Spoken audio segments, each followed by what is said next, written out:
Hello, YouTube. This is Mr. Volandis, bringing you the last installment of Caelculis Valley.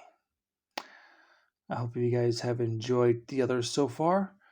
If you have not seen the others, I will leave links in the description below so you can go and watch them.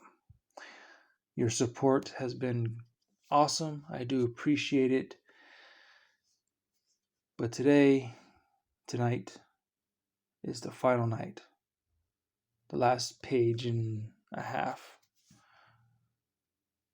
I might write more, I might not. It all depends on if I have time or not. But here's the last part. Hope you guys enjoy it. And let's get into it. Once the two were closer, they could see a group of elven warriors riding behind the dwarves. Are they allies? This intrigued Sedina, but she remained focused on the task at hand. The fighting became intense as the dwarves reached the old walls. Both of them quickly dismounted, running to the wall, putting their backs on it. Sedina rubbed her index finger, thumb, and middle finger together, summoning a spell. This created a small ball of bright light that she could throw. She quickly turned, facing the hole, to toss the ball of light in. Knowing the result, she hastily returned to her spot next to Ardeloin. A flash of hot light exited the hole. Anything close to the flash was blinded and began to scream in anguish. Sedina knew what was to come next. It made her heart race. She feared the idea of losing her life, but she loved her brother more. Flashes of Ciaran as a young boy holding her hand and playing with a ball in the courtyard of Eolin's citadel. It was these moments of memory that helped calm her nerves. She remembered the importance of keeping him safe. She moved to face the dark hole, hearing the grunts and shrieks of the orcs below. "Brenna of light, protect me," she said, taking hold of her sword's handle. She drew her blade, jumping into the hole. Ardeloin sighed deeply, drew his long sword and short sword, following her in. Angry orcs charged at them, but the two of them danced together, cutting through them like it was practice. These orcs were strong and determined to stop them, but it was in vain. After the last one fell, both looked the room over, noticing ancient writings in a dead language spoken only by the Alphas. In the writings, she noticed one symbol that looked familiar, a symbol she had seen in the history books and felt it meant something malevolent. It looked like a half circle with an opening facing the right. She remembered seeing it recently. As she walked the room, returning the sword to the sheath, she noticed the same symbol on one of the orcs' armor. "What do you think the symbol is?" She knelt, looking at the dead orc. "Do you think they are trying to wake him?" Ardeloin wiped his blade clean on an old cloth. "They can't." Then Ardeloin questioned his own answer. "Can they?" Rocks fell near a staircase. An old elf with a black cloak stumbled down them, but gripped the wall loosely. He laughed at the sight of them. His laugh slowly turned to grunts of pain as he fought to stand. A spear shaft protruded from his left side, with his black blood dripping from it. "I was a fool," he whispered under his breath.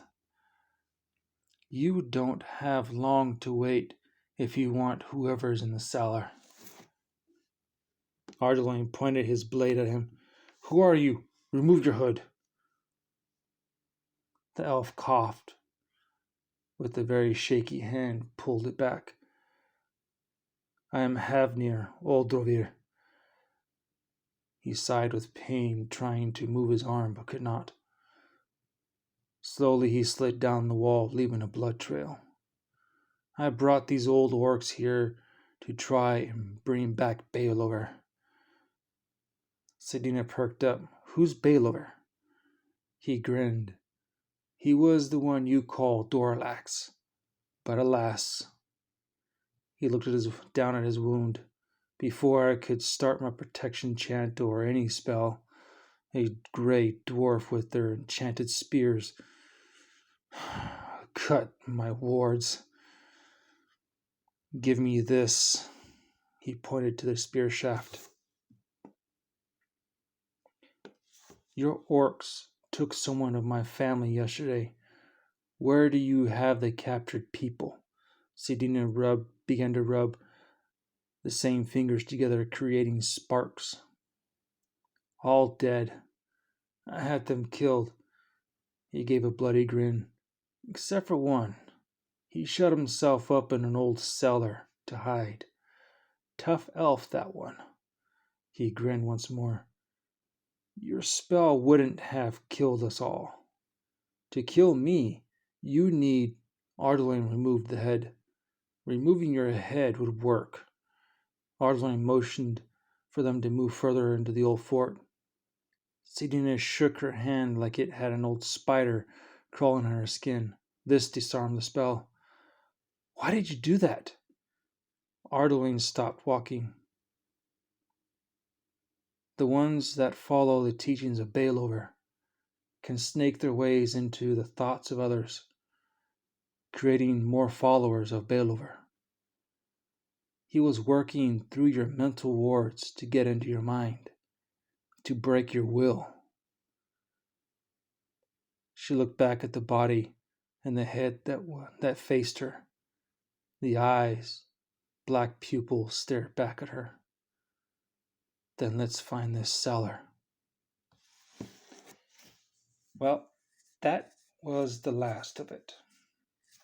Sorry, it did seem a little short, but that's the end of the story. That's where I leave it. If you guys have any questions or want to learn more about this world, I have a large backlog in my videos. You can go back and watch the races I've created, the story, the background stories, the other books I've written, and you can learn more, or you can just comment below, and I'll chat with you. I do appreciate everyone who's stuck around and supported me through this. This was a definite learning experience. Even though you guys aren't seeing me on camera, I was still a little bit nervous, and I could catch myself slipping up while reading. So this is good practice for me. I do appreciate it. And if you guys want, feel free. Send me a chat. Look me up on my socials. I'm always willing to chat about writing, fantasy, and stories and ideas. So I do appreciate you guys' help and your everything. So I'm going to end it here, guys. Thank you. Have a good night. And as always, stay being creative.